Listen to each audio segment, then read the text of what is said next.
Semua nama, tempat, dan waktu dalam cerita ini disamarkan. Mohon maaf bila ada kesamaan. Bu Retno, jika mendengar nama Bu Retno, semua warga desa pasti tahu dan mengenalnya. Karena saat itu, selain terkenal sebagai janda yang cukup kaya di desanya, Bu Retno juga bisa dikatakan sebagai salah satu rentenir yang ada di desanya. Setiap harinya, Bu Retno kerap meminjami uang warga desa dengan bunga pinjaman yang cukup memberatkan. Dan karena tidak ada pilihan lain ketika butuh pinjaman, akhirnya tidak sedikit warga yang memang menggunakan jasa Bu Retno untuk memenuhi semua kebutuhan. Di dalam rumahnya, Bu Retno tinggal bersama perempuan muda yang bernama Gendis. Orang kepercayaannya sekaligus asistennya yang bertugas mengurus seluruh urusan Bu Retno. Hingga akhirnya, semua kejadian ini pun akhirnya bermula. 20 Haz WIB. Laporan bulan ini sudah selesai, Bu. Alhamdulillah semua orang bayar dengan tertib, hanya ada beberapa orang saja yang nunggak. Ucap Gendis yang malam itu duduk bersama Bu Retno sambil menyodorkan laporan bulanannya. Iya, sudah taruh situ saja bukunya, aku masih capek. Oh iya, besok kamu tolong jaga rumah ya, aku mau keluar kota dengan Pak Wahyu. Jawab Bu Retno dengan mulutnya yang terlihat sedang mengunyah potongan bunga melati. Mendengar hal itu, Gendis hanya mengangguk dengan tatapan matanya yang terus saja menatap ke arah Bu Retno. Bagaimana, kamu betah kan ikut kerja denganku? Tanya Bu Retno mengalihkan pembicaraan. Hehehe, iya Bu, alhamdulillah. Terima kasih banyak ya. Ibu juga sudah izinkan aku untuk tinggal di sini, sahut Gendis sopan. Iya nggak apa-apa, lagian aku di rumah sendirian, kalau ada kamu kan Ibu jadi nggak kesepian lagi. Sudah santai saja, kalau ikut Ibu jangan mikir uang hidupmu di sini, aku jamin asal pekerjaanmu beres. Setiap hari, jangan lupa tagih ya semua uang Ibu di warga desa. Dan sekalian kamu catat siapa warga yang mau pinjam lagi. Utamakan warga yang pembayarannya lancar dulu. Kalau ada warga yang bayarnya macet dan dia mau mengajukan pinjaman lagi, kamu bilang, saya dulu biar saya yang kasih keputusan.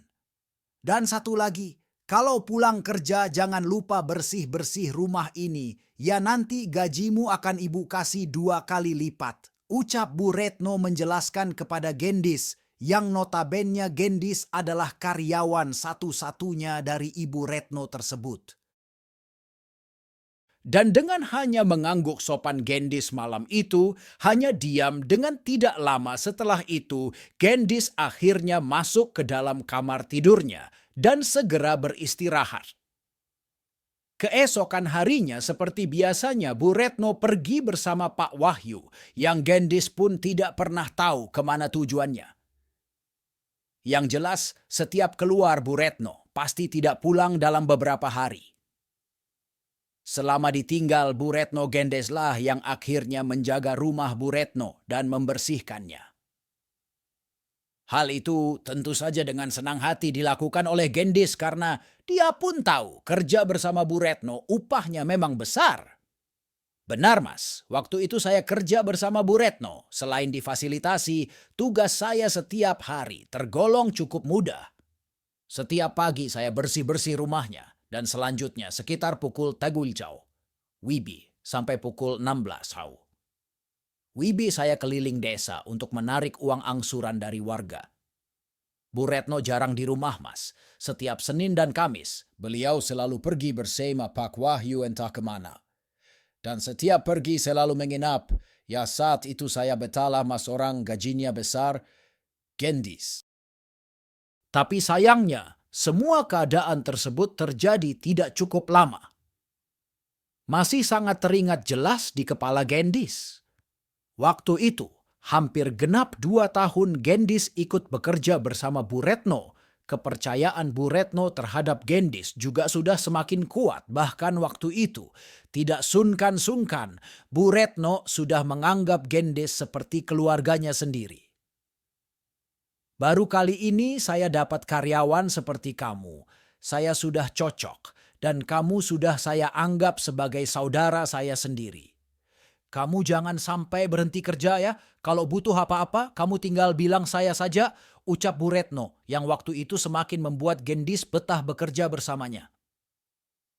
Dan di saat itulah keanehan yang ada di dalam rumah Bu Retno akhirnya perlahan mulai terjadi. Wamwah, kediaman Bu Retno. 21 So Wibi. Malam itu, Gendis di rumah sendiri karena Bu Retno sudah pergi dari beberapa hari. Karena lelah telah bekerja seharian, Gendis malam itu memutuskan untuk beristirahat lebih awal agar keadaannya tetap sehat dan bugar. Tapi anehnya, beberapa lama setelah Gendis memejamkan mata, tiba-tiba dia mendengar suara rintihan dan langkah kaki seseorang yang terdengar pelan dari arah dalam rumahnya. Plek, plek, plek, plek, plek, hi, hi, hi, hi, hi, hi. Dan tidak hanya suara itu saja, malam itu Gendis mencium aroma dupa yang tercium kuat dari arah lantai 2 rumah Bu Retno. Malam itu untuk pertama kalinya saya merasakan semuanya. Selain saya mencium aroma dupa, malam itu saya juga mendengar suara langkah kaki dan suara rintihan dari arah lantai 2. Gendis. Mendengar hal itu, Gendis pun seketika bangun dari tidurnya dan berjalan pelan ke arah lantai 2 dengan tangannya yang mulai menekan semua saklar lampu agar pandangannya bisa lebih jelas. "Halo, siapa itu ya?" teriak Gendis, karena tak kunjung mendapat jawaban. Akhirnya Gendis pun berjalan ke arah lantai 2 rumah Bu Retno tersebut dengan perasaan yang sudah semakin penasaran. Hingga akhirnya, setelah Gendis sampai di lantai 2, mata Gendis seketika terbelalak. Jantungnya berdetak dengan pikiran yang sudah mulai kemana-mana. Bagaimana tidak, malam itu dengan mata kepalanya sendiri, dia melihat ada sekitar 9 sesajen yang terlihat ada di setiap sudut ruangan yang ada di lantai 2. Dan tidak hanya terlihat ada, semua sesajen tersebut nampak sangat baru dipasang dengan dupa yang menyala, juga terlihat baru lengkap dengan asap kecil yang keluar begitu saja.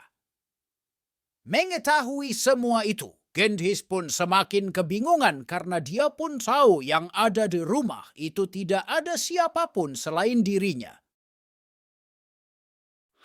Sesajen. Sejak kapan di rumah ini ada sesajen? Perasaan ini rumah setiap hari saya bersihkan deh. Nggak ada tuh saya lihat sesajen. Terus semua sajen ini dari mana? Siapa yang taruh di sini? Mana baru banget lagi sajennya? Ucap Gendis dengan tangannya yang membolak-balik bentuk sesajen yang terdiri dari beberapa potongan bunga, kain putih, dupa, dan beberapa benda lainnya. Karena pikirannya yang semakin tidak enak, akhirnya Gendis pun membuka semua pintu kamar yang ada di rumah Bu Retno dengan mulutnya yang mulai berteriak-teriak memanggil seseorang. "Halo. Apa ada orang di sini? Siapa kamu? Jangan macam-macam ya, di rumah orang." Teriak Gendis dengan sesekali memperhatikan sesajen yang terlihat ada di setiap sudut-sudut ruangan lantai 2 tersebut. Dan puncaknya, rasa takut Gendis rasanya sudah sampai pada puncaknya ketika dia tahu di lantai 2 rumah tersebut ada sebuah kamar yang berisikan dengan alat-alat pemujaan. Kain merah yang menutupi semua dinding ruangan kamar, ditambah beberapa lilin, kain jarik, pisau, celurit, buku-buku bacaan doa Jawa, beberapa sesajen, dupa, dan semacamnya. Tentu saja membuat Gendis seketika terkejut, karena dia pun tahu sebelumnya dia sama sekali tidak melihat adanya tatanan tersebut di dalam kamar lantai 2. Malam itu aku melihat di salah satu kamar rumah Bu Retno ada tatanan seperti ruang pemujaan mas, semua syaratnya lengkap dan bahkan Aku juga lihat ada beberapa ayam yang sudah mati dan beberapa hewan lainnya yang tidak bisa kusebutkan di sini, Gendis. Mengetahui semua itu karena Gendis yang merasa sudah ketakutan, akhirnya dia pun kembali ke lantai bawah dan dia seketika masuk ke dalam kamar tidurnya dengan pikiran yang sudah mulai kemana-mana. Masak si Bu Retno melakukan pesugihan, alah mending kalau Bu Retno sudah pulang langsung saja kutanyakan, pikir Gendis dengan mulai memejamkan matanya. Keesokan harinya, bukannya membaik semuanya, malah semakin aneh saja. Keadaan rumah yang sebelumnya selalu bersih pagi, itu tiba-tiba terlihat kotor dengan adanya jejak langkah kaki manusia yang terlihat mengecap di mana-mana. Dan anehnya, tidak hanya di lantai, jejak kaki tersebut nampak di seluruh bagian. Rumahnya mulai lantai, meja, dapur, dinding hingga ke kamar tidur Bu Retno. Di situ, mata Gendis tentu saja seketika terbelalak seolah tidak percaya dengan apa yang sedang dia lihat. Jika jejak kaki manusia biasanya memang hanya nampak di lantai saja, pagi itu Gendis melihatnya benar-benar di seluruh dinding bagian rumahnya. Hah, kok aneh sih? Masak ia ada jejak kaki di dinding kayak gini? Apa ada orang bisa jalan di dinding? Sebentar, apa jangan-jangan orang ini merangkak ya? Fikir Gendis dengan mendekati setiap jejak langkah kaki tersebut. Hingga akhirnya, karena Gendis tidak mau Bu Retno sampai tahu jika kondisi rumahnya masih kotor, akhirnya dengan cepat, Gendis pun seketika membersihkan dan mengepel lantai rumah tersebut agar keadaan rumah kembali bersih seperti sebelumnya. Tapi sayangnya, meski sudah dibersihkan sedemikian rupa Bu Retno waktu itu tak kunjung pulang seperti biasanya. Dan bahkan, sudah sampai tengah hari Gendis menunggu kepulangannya, Bu Retno waktu itu tak kunjung datang, yang akhirnya Gendis pun memutuskan untuk pergi dari rumah tersebut dan mulai menarik uang angsuran kepada setiap warga desa seperti biasanya. Dan puncaknya, hari itu pun berlalu begitu saja. Sore harinya, sepulang Gendis dari menarik uang di warga, saat itu Gendis kembali kebingungan karena Bu Retno masih saja tak kunjung pulang. Dan tidak hanya itu, keadaan rumah yang sebelumnya bersih waktu itu terlihat kotor kembali dengan piring, gelas yang saat itu terlihat berantakan. Dengan perasaan yang cukup kesal, akhirnya Gendis pun kembali membersihkannya dengan bergumam tidak karuan. Di rumah ini lama-lama kok aneh ya, masa sih ada orang lain selain aku? Padahal semua ini tadi sudah ku bersihkan loh. Kok sekarang kotor lagi? Fikir Gendis terheran-heran. 22 UWB. Malam itu, Gendis yang sebelumnya tertidur pulas, tiba-tiba terbangun dengan adanya suara gelas dan piring seperti sedang dibersihkan. Dan tidak hanya itu, bersamaan dengan itu, Gendis juga mencium aroma kemenyan dan dupa yang tercium dengan cukup kuat. Sekarang aku dengar ada suara orang cuci piring. Mending langsung kuhampiri sajalah. Siapa sih sebenarnya orang yang suka bikin kotor rumah ini? Ucap Gendis. Karena Gendis tidak mau kehilangan jejak, akhirnya Gendis pun bangun dari tidurnya dan mulai berjalan keluar dari kamarnya untuk melihat siapa sebenarnya orang yang selama ini sudah membuat kotor rumahnya tersebut. Namun anehnya, ketika pintu kamar sudah terbuka, perasaan Gendis yang sebelumnya penasaran seketika berubah menjadi ketakutan karena malam itu dengan mata kepalanya sendiri, Gendis melihat adanya sosok perempuan berambut panjang yang memiliki wajah mirip sekali dengan wajah Bu Retno. Dan tidak hanya rambut panjang, Sosok perempuan tersebut juga memiliki postur yang sangat tinggi, melebihi tinggi manusia pada umumnya. Di situ sosok perempuan tersebut sibuk mengotak-atik gelas dan piring yang ada di dapur rumahnya dengan sesekali. Dia terlihat membentur-benturkan kepalanya ke arah meja dapur. Dok, dok, dok, dok, dok. Melihat semua itu, rasa takut Gendis rasanya sudah sampai pada puncaknya. Tubuhnya bergetar dengan jantung yang berdetak sangat kencang sudah membuktikan jika malam itu Gendis sedang menahan rasa takut yang sangat luar biasa. Dan dengan tidak berani melanjutkan langkahnya, Gendis malam itu perlahan kembali masuk ke dalam kamar tidurnya dan dengan cepat dia pun segera masuk ke dalam selimutnya dengan mulutnya yang terus saja berdoa sebisanya. Ya Allah, ya Allah, ya Allah, ucap Gendis berulang-ulang. Malam itu, untuk pertama kalinya saya melihat adanya sosok perempuan tinggi besar ada di dalam rumah Bu Retno. Meski terlihat sangat menyeramkan, wajah sosok perempuan tersebut sangat mirip dengan Bu Retno. Gendis, dan puncaknya, dengan menahan semuanya, Gendis pun akhirnya memejamkan mata tepat sekitar pukul 23.30 malam. Keesokan harinya, Gendis terbangun karena dia mendengar suara ketukan pintu utama di rumahnya. Tok, tok, tok, tok, tok.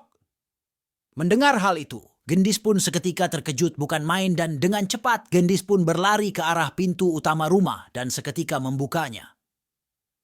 Dan ternyata Bu Retno lah yang terlihat sudah berdiri di balik pintu rumahnya tersebut. Tumben kamu jam segini baru bangun. Kamu kesiangan ya?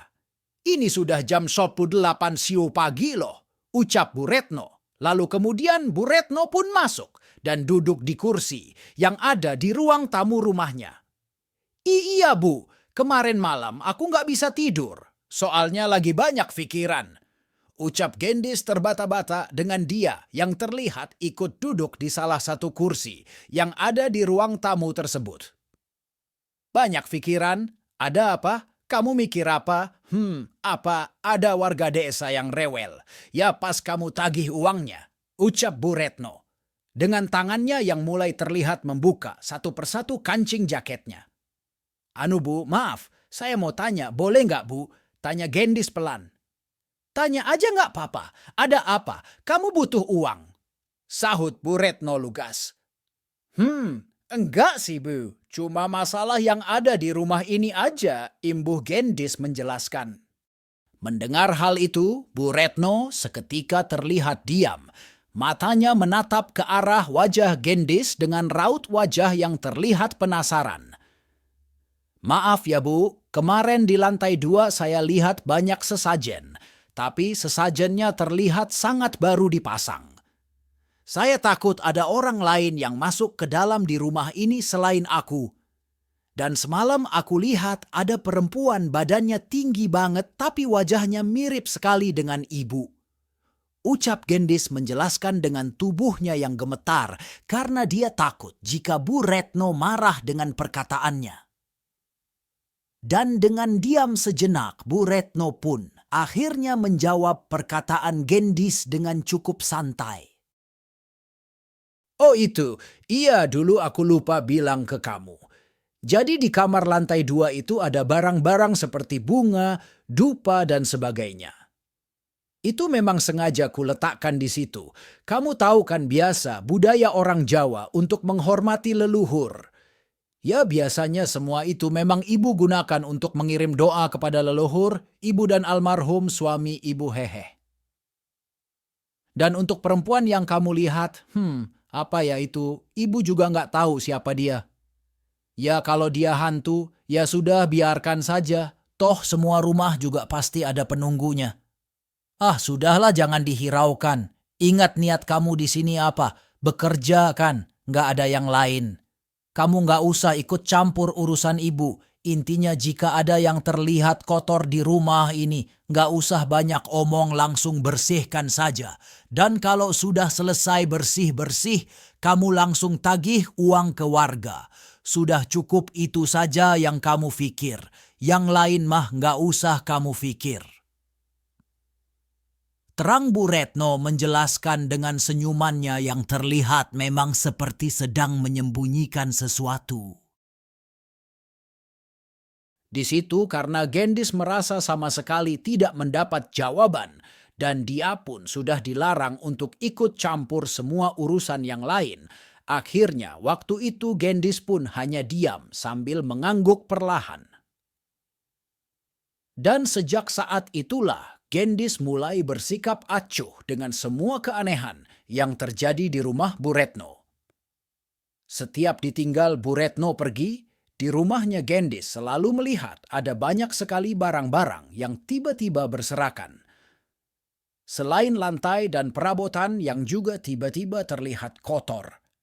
Hampir di setiap malam, Gendis mendengar suara langkah kaki, suara obrolan seseorang, suara tangisan, suara anak kecil berlari hingga suara desahan, yang jika didengar dengan lebih teliti, suara desahan tersebut seperti suara desahan Bu Retno yang sedang melakukan hubungan badan.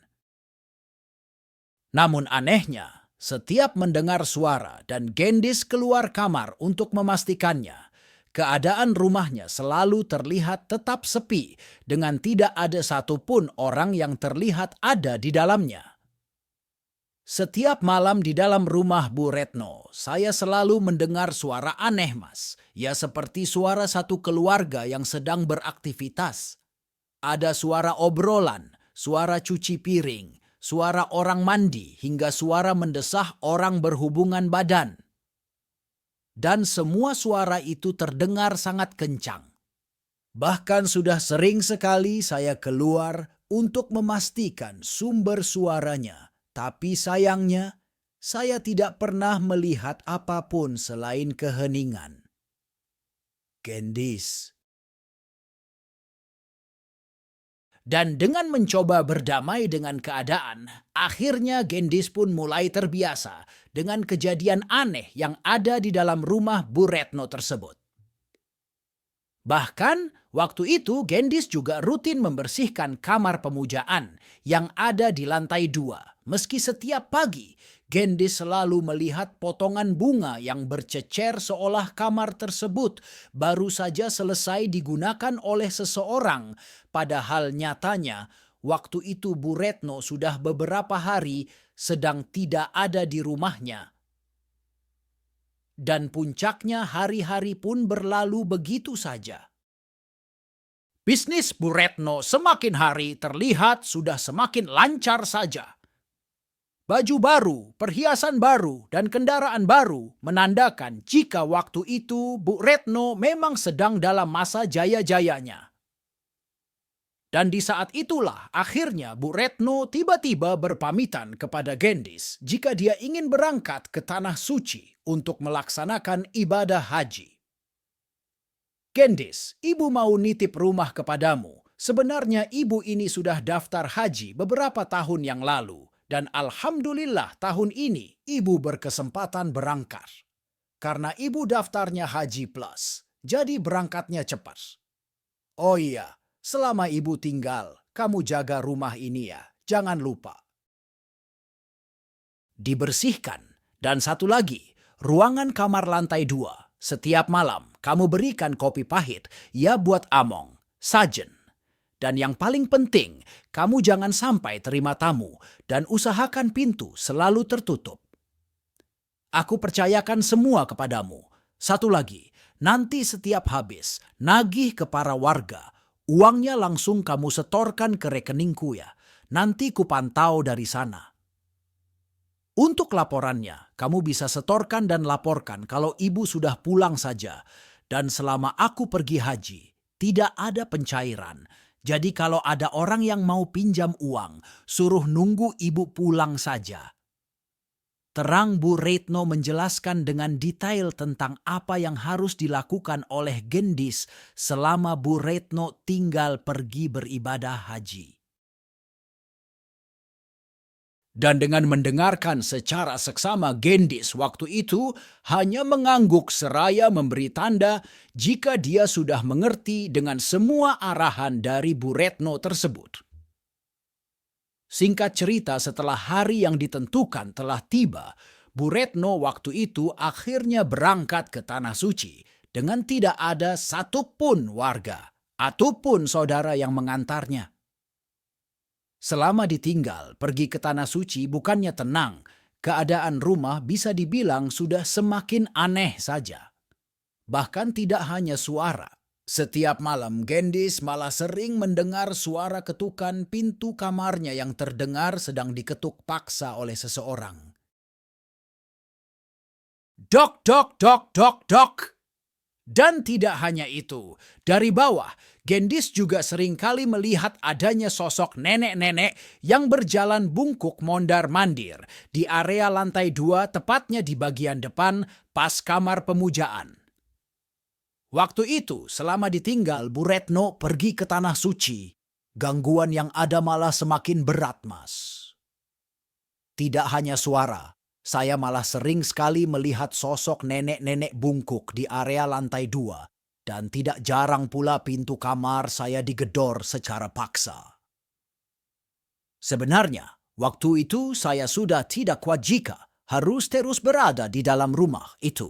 Namun karena saya di situ bekerja dan saya butuh uangnya, akhirnya saya pun tetap bertahan dan terus memberanikan diri. Gendis. Dan puncaknya, hari-hari pun berlalu begitu saja dengan Gendis yang selalu melakukan aktivitas hariannya. Bu Retno, kapan pulangnya, Mbak? Tanya Bu Wati yang notabene. Bu Wati adalah salah satu warga desa yang memiliki tanggungan hutang kepada Bu Retno. Sepertinya seminggu lagi lah, Bu. Ada apa ya? Ibu mau pinjam lagi?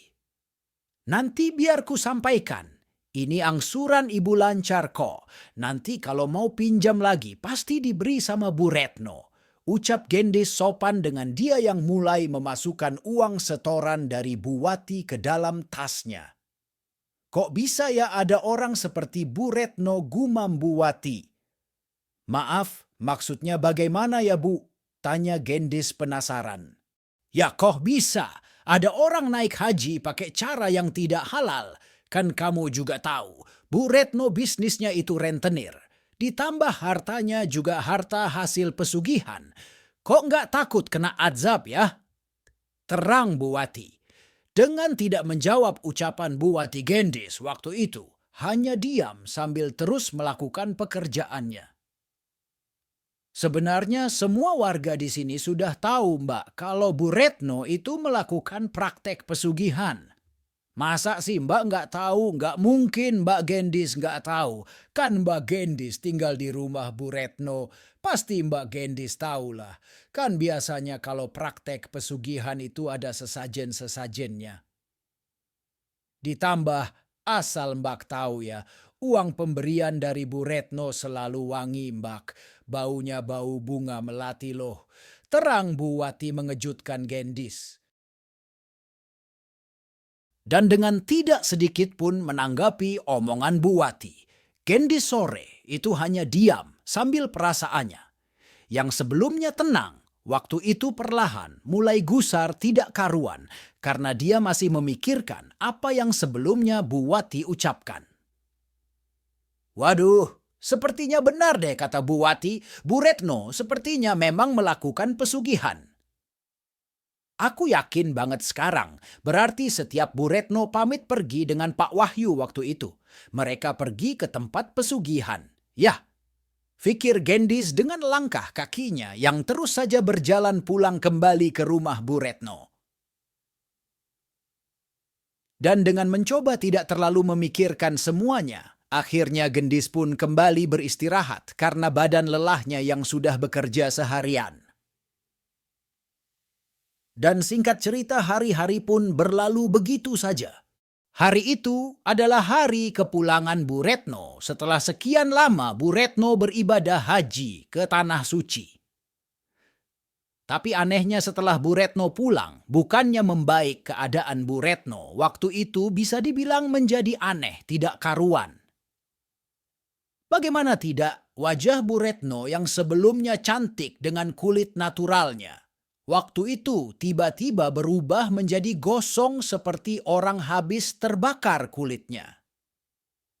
Dan tidak hanya di bagian wajah, hampir di seluruh tubuh Bu Retno, waktu itu benar-benar terlihat gosong penuh dengan fleks hitam yang semakin lama terlihat seperti melepuh keras.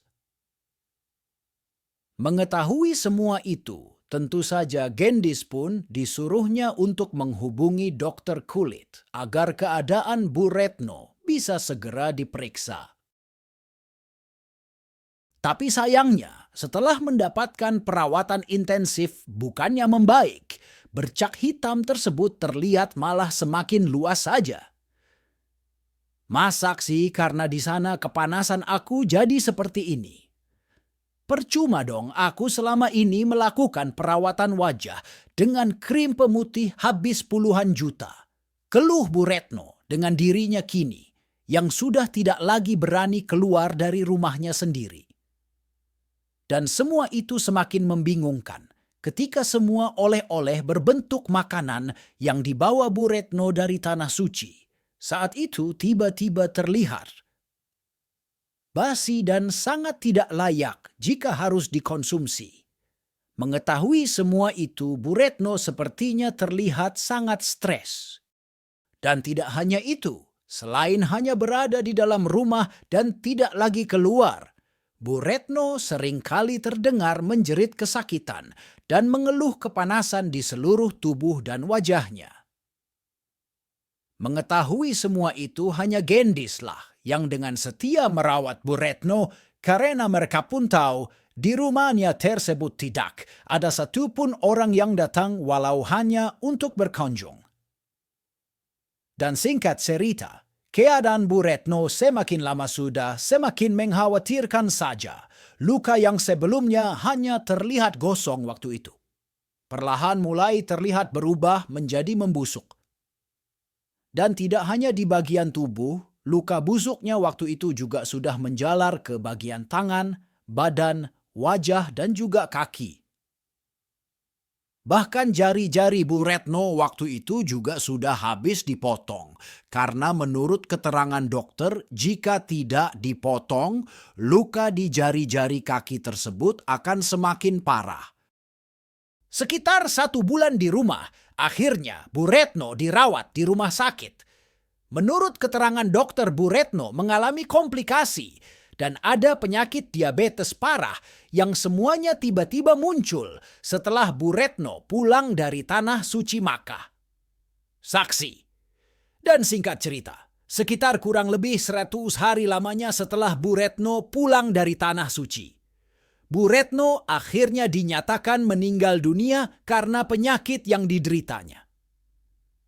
Ketika jenazah hendak dimakamkan, kondisi jenazah Bu Retno benar-benar terlihat membusuk dengan bagian kelamin dan kakinya yang terlihat paling parah. Di situ semua warga yang hadir di acara pemakaman, Bu Retno pun seketika beranggapan jika semua yang dialami oleh Bu Retno adalah hukuman dari Tuhan.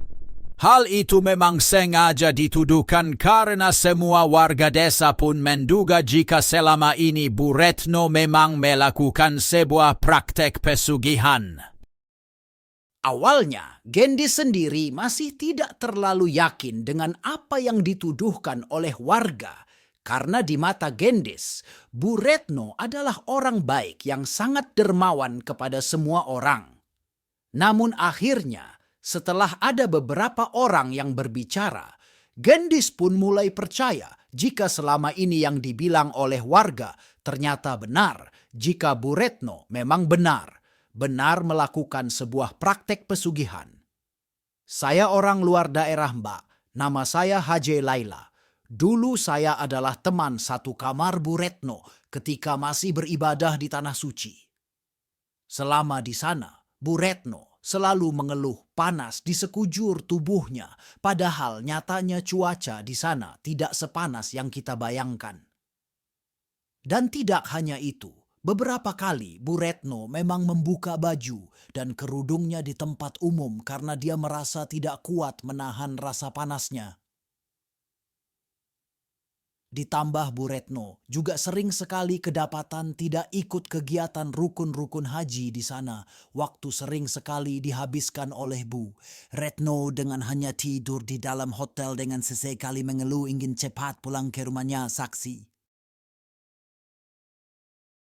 Bu Retno pernah cerita kepada saya waktu dia berada di sekitar Ka'bah.